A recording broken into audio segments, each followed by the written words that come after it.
Hello everyone, কেমন আছেন সবাই? আশা করি সবাই ভালো আছেন, সুস্থ আছেন। তা আজকে মজাদার খাবার রান্না করব। স্পাইসি চিকেন প্লাস দাঁড়া দিয়ে আলু দিয়ে তরু দিয়ে আর মৃগেল মাছ দিয়ে রান্না করব। তো দেখতে পাচ্ছেন মাছগুলো আমি সুন্দর করে মশলা মাখিয়ে তারপর ভেজে নিচ্ছি, তারপর রান্না করব সবজি দিয়ে। তো মাছগুলো সুন্দর করে ফ্রাই করে নিচ্ছি। আর আমার হাজব্যান্ড কাজে থেকে চলে এসেছে, তাকে একটু বিকালে নাস্তা রেডি করে দিতে হবে, সাথে একটু চা বানাবো, আবার ছোটো মেয়ে আসবে। তো দেখতে পাচ্ছেন এখানে রান্না হচ্ছে, মশলা কষানো হয়ে গেছে। এখন আমি আলু এবং দাঁড়া অ্যাড করে দিয়েছি। তো কিছুক্ষণ পর ঝিঙ্গা এবং পটল যে কেটে রেখেছিলাম ওগুলো সবজিগুলো আমি অ্যাড করে দিলাম। এখন সবজি কষানো হচ্ছে। আর এই তো দেখতে পাচ্ছেন চিকেন, এটা রান্না করব স্পাইসি চিকেন, কারণ আমার ছেলে তো একটু ঝাল হলে মজা করে খায়। আর ওদিকে চা বানিয়ে নিচ্ছি। দেখতে পাচ্ছেন আমার হাজব্যান্ড কাজে থেকে চলে এসেছে। এখন তরকারিটা প্রায় হয়ে যাচ্ছে।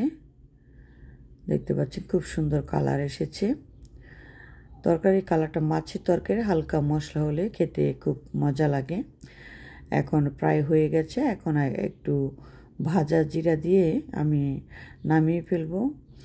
আর ওই পাশের চুলায় আমি চিকেনটা বসিয়ে দিয়েছিলাম।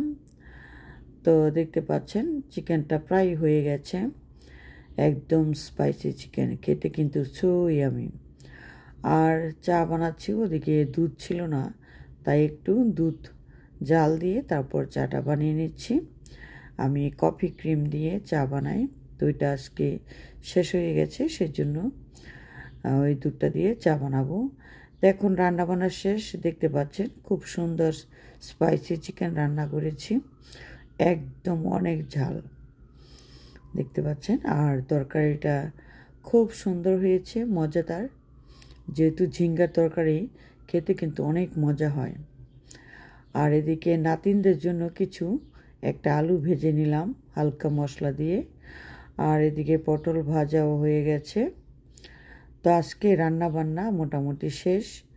তা আপনাদের কাছে কেমন লাগলো অবশ্যই কমেন্ট করে জানাবেন।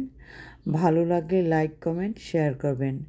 সবাই ভালো থাকবেন, সুস্থ থাকবেন। আবার দেখা হবে নেক্সট নতুন কোনো ভিডিও নিয়ে। এই পর্যন্ত সবাই ভালো থাকুন, সুস্থ থাকুন। Thanks for watching.